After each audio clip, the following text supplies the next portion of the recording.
I watched the love of my life, Carla, stand before me, her eyes brimming with an emotion I hadn't seen in years, resentment.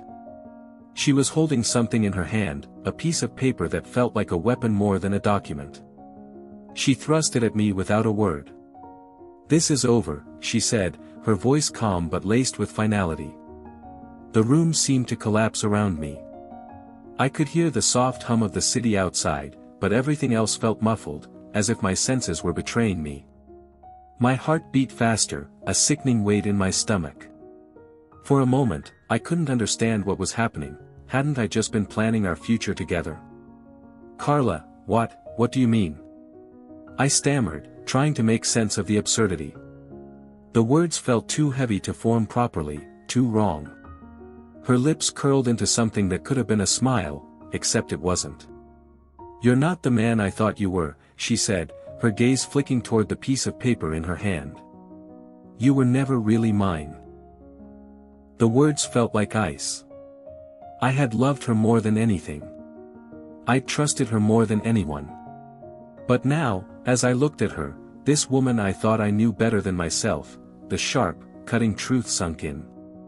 And as if the universe had been waiting for this moment, everything fell into place. The late nights, the missed calls, the lies that didn't add up. It wasn't just her love I'd lost. It was my life. It had been years since I first met Carla. We were both in our 20s, fresh-faced, eager, and convinced we had life all figured out. I just finished graduate school, and she was working at an up-and-coming marketing firm. We crossed paths at a mutual friends party, the kind of casual get-together where people talk more about who they know than what they actually do. I was drawn to her instantly. There was something magnetic about her presence, something in the way she lit up a room with just a glance. She had this warmth, this generosity that made you feel as if everything you said mattered. When she smiled at me that night, I didn't know it then, but I was already falling. And she was falling too. Our relationship grew quickly, as most young love does, but it felt different from the start. We fit together like puzzle pieces. I was a little reserved, practical, often too wrapped up in my own head. Carla. She was the opposite, extroverted, spontaneous, a natural leader. She pushed me out of my comfort zone, taught me to take risks, and for a while, I thought that was what love was supposed to be. We had big dreams together. We talked about a future, about marriage, a family, a house by the lake. Everything seemed perfect, too perfect, maybe. She had a way of making everything seem like it would always work out. And I trusted her. Hell, I trusted her more than I trusted myself. But there were cracks I didn't see at first. Small things that I brushed aside, assuming they were just part of the normal give and take of a relationship. Like how she would get defensive whenever I asked about her ex-boyfriend, Mark. She'd change the subject quickly, her eyes darting away. Or how she'd spend hours on the phone late at night, her voice lowering when I walked into the room. She always claimed it was work, that her clients needed her, but I didn't know what to think anymore. Over time, those cracks widened. She started traveling more, working late more often. She'd leave for days on end without explanation, and I'd be left alone, staring at the phone, waiting for a text or a call that never came at the right time. And I, too, started changing. I became more distant, more suspicious. What choice did I have? It was just before Christmas when the first real blow came. Carla's best friend, Sarah, had invited us to her place for dinner. We hadn't seen each other in a while, and I was looking forward to reconnecting. The evening started well enough, laughter, wine, and too much food. But somewhere between the second bottle of red and dessert, I noticed something strange. Carla's phone buzzed, and she excused herself to take the call. I wasn't thinking much of it at the time, but I overheard her voice, lowered and tense, as she spoke. "I told you, I don't want him to find out, not yet, Mark. It's too risky." I froze. I couldn't help myself, I eavesdropped, straining to catch every word. Carla was whispering, trying to keep her voice steady, but I could tell she was shaken. What's too risky? I asked later, trying to sound casual, like I wasn't dying to know the truth. Who was that? She looked at me, and for a moment, I saw something flicker in her eyes, a brief flash of panic. It vanished so quickly I wondered if I'd imagined it. Work, she said, her tone flat. Just a client. Nothing to worry about. But I knew. I didn't know what it was, exactly, but I knew that something was off. A knot tightened in my stomach, and I couldn't shake it. This wasn't just about work. This wasn't the woman I'd fallen in love with. In the months that followed, the distance between us grew. Every conversation felt like a battle to break through the walls she'd built up. And yet, every time I tried to confront her, she would spin it back on me. You're overthinking it, she'd say. You've always been paranoid. I love you. You're the one I want. But her words didn't match her actions. One night, after another long week of silence and evasion, I caught a glimpse of her phone on the kitchen counter. It was unlocked, and I knew it was wrong, but my curiosity won. I picked it up. It didn't take long to find what I was looking for. A message, one from Mark, sent late the night before, I miss you. Just say the word, and I'll leave him. We're meant to be together. I felt a rush of heat in my chest, but I couldn't even process it. My hands trembled as I read it again. I'll leave him. My mind raced. Leave me. And that's when the truth hit like a slap in the face, there had always been someone else. All those times she had been distant, all the late nights, the secretive behavior, it wasn't just work. It was him. Mark. I'd never felt so hollow in my life. That night, Carla came home late, as usual. Her face brightened when she saw me, but the spark in her eyes felt distant, rehearsed. She tried to kiss me, but I pulled back. Carla, we need to talk. Her smile faltered, and I saw the fear in her eyes, the same fear I'd seen that night with the phone call. It was the first time in months that she didn't hide it. I didn't want to know what I already did. But I had to hear it. Who is Mark? I asked, my voice barely above a whisper. For a moment, she didn't say anything. Her eyes darted around the room, looking for an escape, but there was none. He's just, someone from the past, she said finally, her voice weak. I shook my head. No. Don't lie to me, Carla. You've been seeing him, haven't you? This whole time. She opened her mouth to say something, but no words came. And in that moment, I realized, the woman I loved, the woman I thought I knew, wasn't real at all. Every promise, every plan, had been a carefully constructed lie. But this wasn't over. I was done being the fool. And I would make sure she knew it. I didn't need Carla to tell me the truth. I already knew. The message from Mark, the evasive answers, the hollow excuses, they were all pieces of a puzzle I had refused to see until now. But now that I had put them together, the image was clear, and it was a painful one. She stood there, her body tense, her eyes flicking toward the door as if it held the key to escape. I watched her, waiting for her to break, waiting for her to admit what I already knew. The silence between us was heavy, a wall of unspoken words. You've been seeing him, haven't you? My voice was low but firm, cutting through the tension like a knife. Carla swallowed hard, her lips pressing into a thin line. For the first time since we'd met, I saw her as she truly was. No facade, no charm, just the woman who had lied to me for months. I'm sorry, she said, her voice barely above a whisper.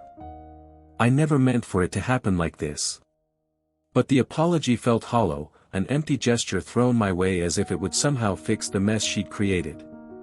I shook my head, refusing to let her off the hook so easily. You never meant for it to happen. I repeated, incredulous. You've been sneaking around with him behind my back, lying to my face, and now you're going to stand there and tell me it wasn't intentional? Carla's eyes flicked to the side, guilt written across her face. "It's not like that," she said, her voice shaking slightly. "I didn't plan this. I didn't want to hurt you." I laughed bitterly, the sound bitter and raw. "Of course you didn't want to hurt me. But you did. Over and over again. And you've been doing it for months." I paused, feeling the anger boil beneath my skin. "You've been lying to me this entire time. And I don't even know who you are anymore." Her face softened, and she took a step toward me. "Please, just let me explain," she pleaded. "It's complicated." "Complicated?" I scoffed, crossing my arms. "Is that what you're going to tell me? That you're torn between me and him?" Carla looked down at the floor, clearly torn, and for a moment, I almost thought I saw a flicker of genuine remorse in her eyes. But I wasn't buying it. "I didn't want to fall for him," she said, her voice cracking. "But I did. And I couldn't stop it. I couldn't believe what I was hearing. All this time, all those moments we'd shared, the dreams we'd built together, those were just illusions. The life I thought I had was a lie, and Carla had been the architect of it all. Did you ever even love me?" I asked, the question slipping out before I could stop it. Carla flinched, her lips trembling as if the question physically hurt her. She didn't answer immediately, and in that silence, I realized that the answer didn't matter. It didn't change anything. The betrayal was already done. "I thought I did," she whispered finally, her voice raw with emotion. "But Mark and I, there's something between us I couldn't ignore." And she choked on the words, but I didn't want her to finish. "Stop," I said, my voice harder now. "Just stop. I don't need any more excuses, Carla. What I need is for you to face what you've done." She opened her mouth, but no words came.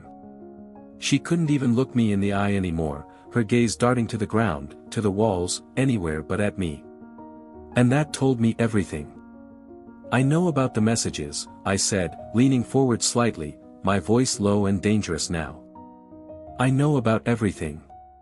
All the late-night calls. The trips you've been taking. The lies." Carla's face went pale, and she staggered back slightly, her breath hitching in her throat.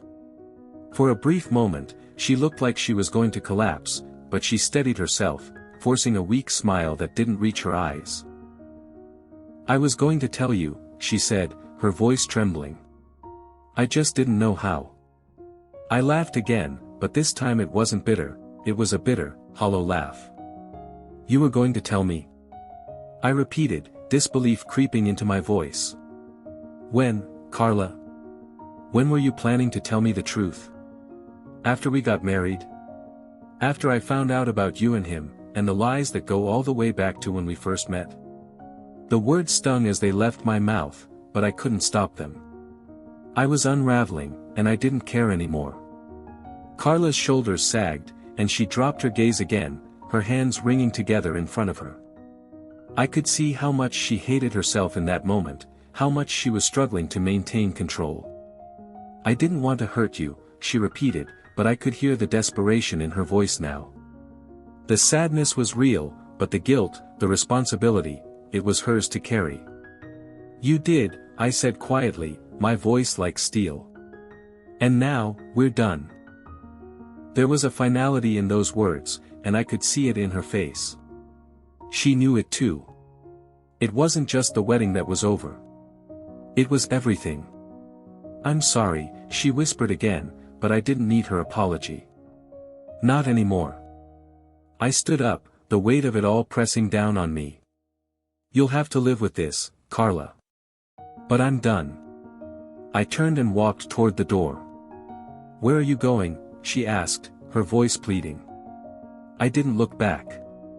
To find myself again. As I stepped into the cold night air, the storm outside still raged, but for the first time in months, I felt clear. The lies were behind me, and whatever was waiting next, I would face it head-on. Carla's betrayal had broken me, but it also set me free. It had only been a week since I'd walked out of the apartment, leaving behind Carla and everything I thought I knew about our relationship. I moved into a small, cluttered studio in the city, far from the life we'd planned. The transition felt surreal, like stepping into someone else's life. Every inch of the place screamed isolation, an unmade bed, a pile of laundry, walls that were bare except for a single photo of me and my sister on vacation years ago. It was a life I wasn't sure I wanted but felt like I had no choice but to accept. The days blurred into one another, each one blending into the next like an endless stream of monotony. I threw myself into my work, diving into projects I had once pushed aside, trying to distract myself from the gnawing emptiness that followed me everywhere. But no matter how much I buried myself in emails, meetings, and deadlines, I couldn't escape the ache of betrayal. But that wasn't the worst part. The worst part was that I couldn't stop thinking about Carla. I hated myself for it.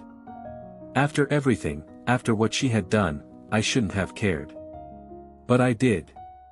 She was still on my mind, even though I knew I was better off without her. And there were moments when I would almost convince myself that maybe, just maybe, there was something more I didn't know, that there was a reason she'd been so distant, so cold. But every time I had those thoughts, I remembered Mark. I remembered the messages, the lies, the betrayal. And that pulled me back, snapping me out of my self-pity. Then came the first unexpected call. I had just finished a late-night session with a client when my phone buzzed. It was Carla's number. My heart skipped a beat, but I didn't pick it up. I couldn't. I had no idea what she would want to say, and I wasn't sure I was ready to hear it. So, I let it ring out. But the voicemail alert came a few seconds later, and something tugged at me. Curiosity? Regret? Whatever it was, I listened. Please pick up, Carla's voice was shaky, barely a whisper. I know you're angry, and I don't blame you, but I need you to hear me out. I don't expect forgiveness, but I need to explain everything. I exhaled, frustration bubbling up in my chest. I couldn't keep running.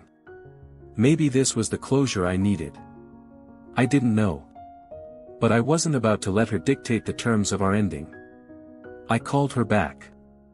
The phone rang 3 times before she picked up, and there was a brief moment of silence before her voice came through. Hey. What do you want, Carla? I said, keeping my voice level, even though inside, I was anything but calm. She sighed, a long, drawn-out breath. I know I don't have a right to ask anything of you, but I need you to hear me out. Just give me a chance to explain. That's all I'm asking. I rubbed my temples, trying to stave off the headache. You've had months to explain, Carla. What makes today any different? I was scared, she said, her voice breaking, and I could hear the genuine emotion in it now.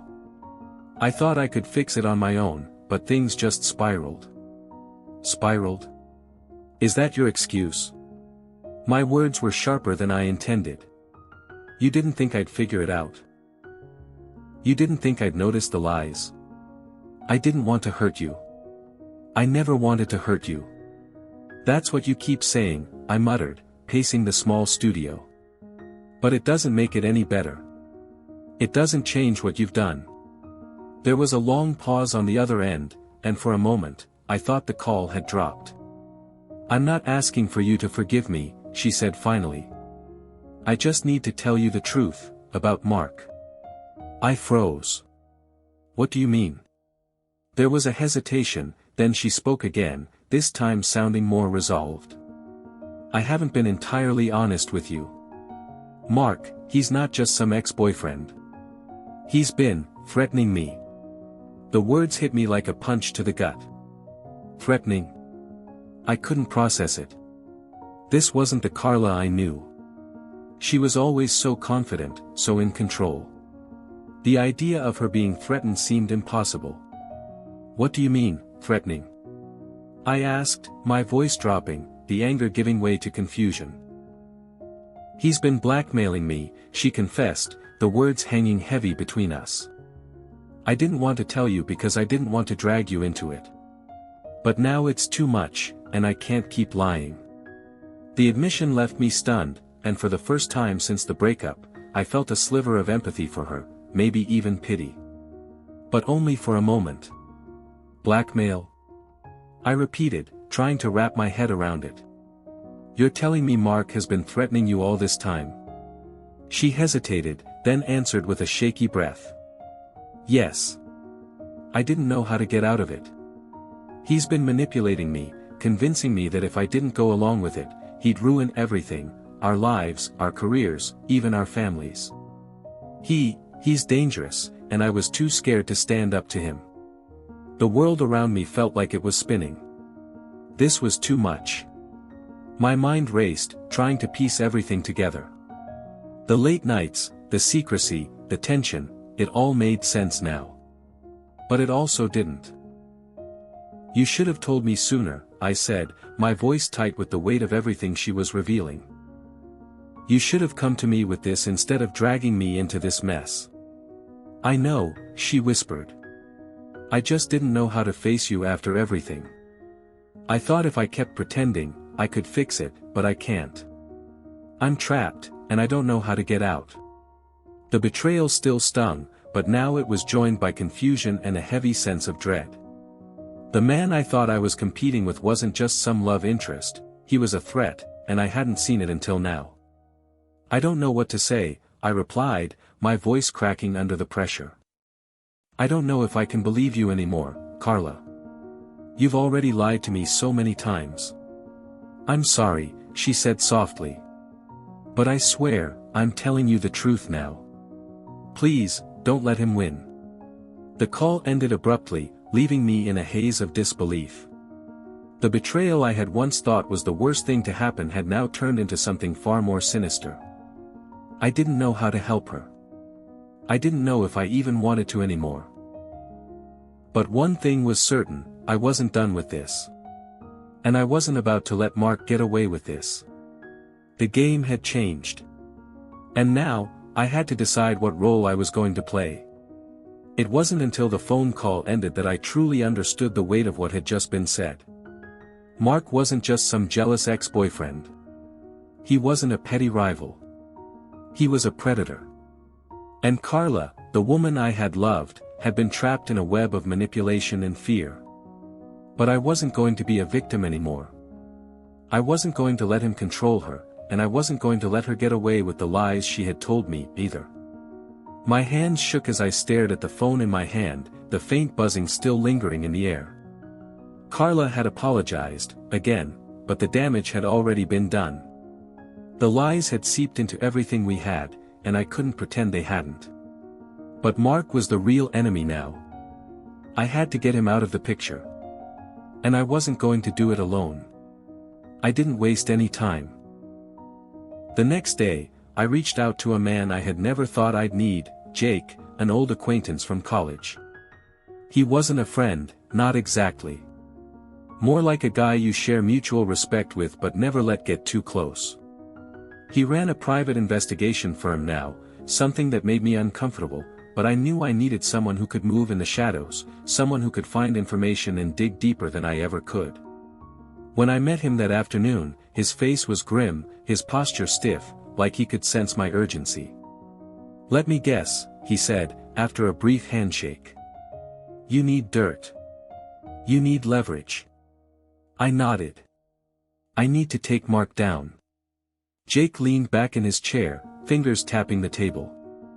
"I don't care about your reasons, but if you want this done right, we need to go deeper than just his phone records. You know that, right?" I let out a breath, eyes narrowing as I focused on him. "I don't care how you do it. Just get the job done.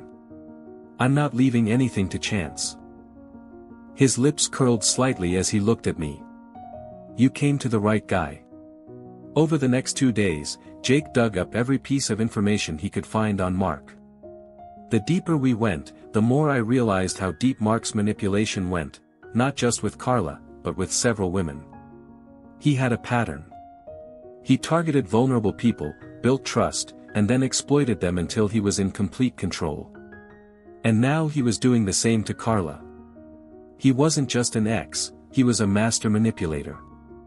Jake came through with everything I needed: financials, hidden accounts, and the key, proof that Mark had been blackmailing several others before Carla. The kind of evidence that would ruin him if exposed. I knew what I had to do. I called Carla that night. She picked up on the first ring, and for the first time, I could hear something in her voice that wasn't regretful. It was fear. "I need to see you," I said, my voice calm, controlled. "I don't know if that's a good idea," she replied softly. I think you should just let it go, please." "Mark." "Don't say his name," I snapped, my patience wearing thin. I took a deep breath, letting the anger simmer below the surface. "I'm coming over. And when I do, I need you to listen." Carla didn't argue. She just agreed, and we arranged a time for me to come by her apartment. I hung up, the gravity of what I was about to do settled heavily on my chest. When I arrived, the apartment felt empty, the air thick with tension. Carla greeted me at the door, her face pale, eyes red from crying. She looked fragile, broken in a way I hadn't expected. But I couldn't afford to let that cloud my judgment. "Sit down," I ordered, my voice colder than I intended. She did, her hands trembling slightly as she folded them in her lap. "I don't want to hurt you anymore," she whispered, but I cut her off. "Enough," I said, my voice steely. "We're done talking about what you've done. I'm here because there's something you need to see." I placed a folder on the coffee table between us and slid it toward her. Her eyes scanned the contents as I watched her face change, first confusion, then disbelief, then horror. "What is this?" she asked, her voice shaking. "Mark's business," I said. "I know about everything. About the blackmail. About how he's been using you, and other women, to cover up his mess."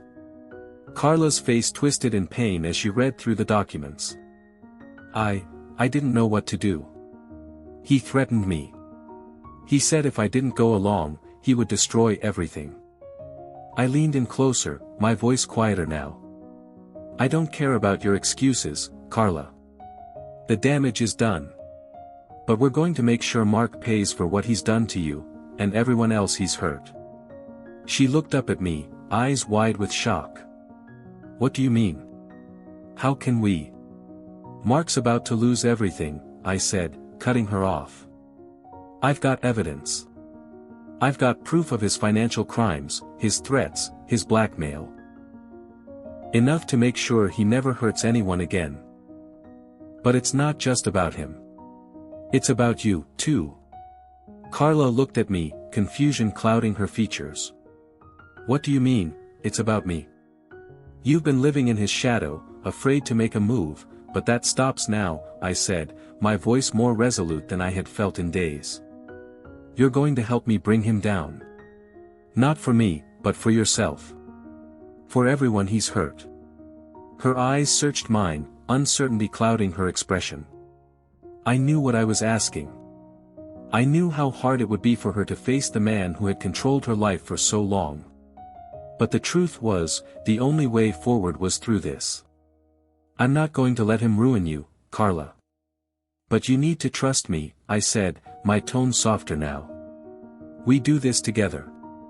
Carla swallowed hard, her gaze darting between the papers and my face. Then, after a long, tense pause, she nodded. "I'll help you," she said, her voice barely audible. "But how are we going to take him down?" I smiled, but it wasn't the smile of the man who had once loved her. It was the smile of someone who had made his peace with revenge. "We're going to expose him. And we're going to make sure no one ever trusts him again." The next few days were a blur of phone calls, meetings with Jake, and careful planning. The final piece of the puzzle came when we managed to get Mark's name on a list of influential investors attending a high-profile gala. The night would be the perfect time to make everything public, when he least expected it. I watched him, standing at the center of the ballroom, his arrogant smile so sure of itself. It was the smile of a man who thought he was untouchable. But he wasn't. As the gala reached its peak, we unleashed everything, the blackmail evidence, the illegal activities, and the string of ruined lives he had left in his wake. The crowd's murmurs grew louder as Mark's face turned pale, panic creeping in. Carla stood next to me, watching it all unfold. It wasn't just about revenge anymore. It was about justice. About making sure that Mark's reign of terror was over, and that Carla, and everyone else he had manipulated, could finally be free. And as Mark was escorted out of the venue, I knew that what had started as a broken relationship was now something far more powerful. The game had changed, and I had won. The aftermath of Mark's public fall from grace was swift and merciless. News outlets ran with the story, the scandal dominating headlines for weeks. The evidence we'd collected was irrefutable, and Mark's connections crumbled as quickly as his reputation. The legal system was already in motion, and it wasn't long before his empire of manipulation and deceit started to collapse. It was a strange feeling, watching the man who had once loomed so large over my life, watching him drown in the consequences of his actions. I'd gone from feeling powerless, from being the fool in a game I didn't understand, to being the one who orchestrated his downfall. It wasn't the satisfaction I had expected. It wasn't sweet revenge, because the truth had always been a part of me, lingering beneath the surface. But now, I could breathe again. The weight of his shadow was gone. Carla, however, had a much more complicated journey ahead. I hadn't expected her to come back into my life after the gala. After everything, after the lies, after Mark, I thought I'd never have to see her again. But she surprised me. She showed up at my apartment a few days after the chaos had died down, her face drawn, eyes tired but determined. "I didn't know what to expect," she said quietly, standing at the door, her hand resting nervously on the frame. She looked like she hadn't slept in days. I didn't invite her in immediately.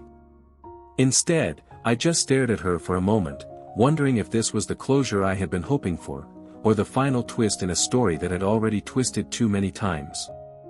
"You were right," she continued, her voice soft but steady. "I don't deserve forgiveness. Not from you, not from anyone. But I'm sorry. And I know that doesn't fix anything." It was hard to look at her. The Carla standing before me was different from the one I had once loved. This woman seemed broken, fragile, and even though I felt pity, it wasn't enough to erase the betrayal. It wasn't enough to erase the months I'd spent in the dark, wondering where she was and who she was with. "I don't know what you expect from me," I said, my voice surprisingly calm, given the storm of emotions swirling inside me. "We can't go back, Carla. We can't pretend things didn't happen." "I don't want to go back," she said quickly, almost too quickly. "I just need to move forward. But I need to start by facing what I've done. I've hurt so many people, especially you, and I don't know how to fix it, but I want to try." She wasn't asking for my forgiveness. I could see that. But she was asking for a chance to change, to find redemption after everything she had destroyed. "I don't know how to help you with that," I admitted, finally stepping aside to let her in. I couldn't turn her away completely, not after everything we had been through. But I wasn't the one who could fix her. I had tried, and failed, to make her the woman I thought she was. Now, she needed to do that for herself. She nodded, stepping inside, and I led her to the couch. Neither of us said anything for a long time. The silence between us wasn't uncomfortable, it was necessary. There was so much we had never said, so many words left unspoken between us. But at that moment, there was no rush. I was in no hurry to pick up the shattered pieces of what we once had. "We both have our own battles to face," I said finally. "But don't expect me to be your savior, Carla. That part of me, the part that trusted you, that believed in you, it's gone. I can't go back to that." She nodded again, looking at her hands, her fingers trembling. "I don't want to be anyone's savior," she whispered. "I just want to be better." There was a quiet strength in her words, and I found myself wondering if this was the beginning of a new chapter, for both of us, even if our paths no longer crossed. I walked her to the door, our final parting moments quieter than I ever imagined they would be.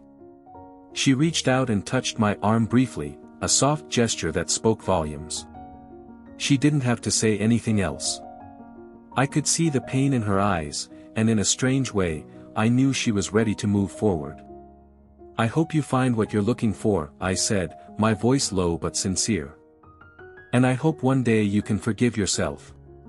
Carla swallowed, tears welling in her eyes as she nodded and walked out, disappearing into the cold night. I closed the door behind me and stood there for a moment, staring at the empty space she had left. I didn't know what the future held for Carla. I didn't know if she would ever be able to truly change. But for the first time, I believed that she wanted to. That had to be enough. For her, and for me. Weeks passed. Mark's trial began, and I watched from a distance as his world continued to crumble. It was surreal to see someone so untouchable become so insignificant. His empire, built on lies and manipulation, had fallen apart. But there was one thing I couldn't shake, one thing I couldn't get out of my mind. One day, as I sat in the office, sorting through more paperwork, my phone buzzed. It was a message from an unknown number. I hesitated before opening it. "I know what you did to Mark. You made him pay. But this isn't over yet. There's more to the story than you think. You've only scratched the surface. Be careful." The message was short, cryptic, and unsettling. It wasn't signed, but the tone was unmistakable. Someone knew more. Someone else had been watching. I stared at the screen, my heart racing. Just when I thought I had put everything to rest, the shadows of the past came back to haunt me. And this time, the game had just begun.